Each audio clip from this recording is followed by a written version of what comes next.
Anandhi tax 100% நான் stop entertainment. அச்சச்சோ, இப்படி ஆகிடுச்சு. வெளியே முகத்தை காட்ட முடியாம தவிக்கும் ராஷ்மிகா. பெங்களூர்ல பிறந்து வளர்ந்த நடிகை ராஷ்மிகா மந்தனா கன்னட சினிமாவில தான் அறிமுகமானாங்க. அதுக்கப்புறம் தெலுங்குல விஜய் தேவர்கொண்டா கூட சேர்ந்து நடிக்க ஆரம்பிச்ச அவங்களுக்கு கீத கோவிந்தம் படம் மிக பெரிய சக்சஸைய கொடுத்துச்சு. அந்த படத்துக்கு அப்புறம் மகேஷ் பாபு, அல்லு அர்ஜுன் போன்ற தெலுங்கு முன்னணி ஹீரோக்கள் கூட ஜோடி சேர்ந்து நடிச்சிட்டு வந்தாங்க. தெலுங்கு சினிமாவுல தொடர்ந்து தமிழ் சினிமாவுல கார்த்தியுடன் ஜோடி போட்டு சுல்தான் படத்திலேயே நடிச்ச ராஷ்மிகா மந்தனா தளபதி விஜய் கூட போன வருஷம் வெளியான வாரிசு படத்திலேயும் நடிச்சிருந்தாங்க.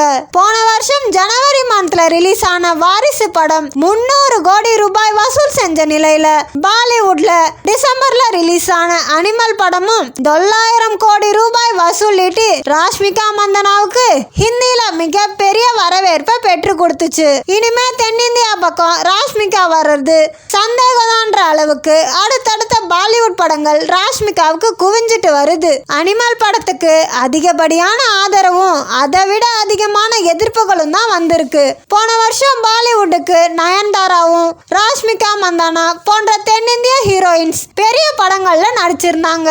நயன்தாரா தாதா சாஹிப் பால்கே விருது விழாவில் சிறந்த நடிகைக்கான விருதுனை வாங்கினாங்க. பிலிம்ஃபேர் விருது விழாவில் ராஷ்மிகா மந்தனா நாமினேட் கூட ஆகல.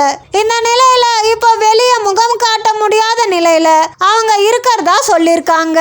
ராஷ்மிகா மந்தனா சண்டே அதுவுமா தன்னோட இன்ஸ்டாகிராம் பேஜ்ல வெளியிட்டிருக்க போட்டோஸ்ல தன்னோட முகத்தை மட்டும் காட்டாம செல்போனை வச்சு செல்ஃபி எடுக்கிறது மாதிரியான போஸ் கொடுத்த போட்டோஸை ஷேர் பண்ணி இருக்காங்க. அதுக்கு என்ன காரணம்னு பார்த்தீங்கன்னா புதிய படத்துக்காக புதிய லுக்ல அவங்க தயாராகிட்டு வருவதா கேப்ஷனும் போட்டிருக்காங்க. அதனாலதான் ராஷ்மிகா மந்தனாவால இப்போதைக்கு வெளியே முகம் காட்ட முடியாதுன்னு சொல்றாங்க.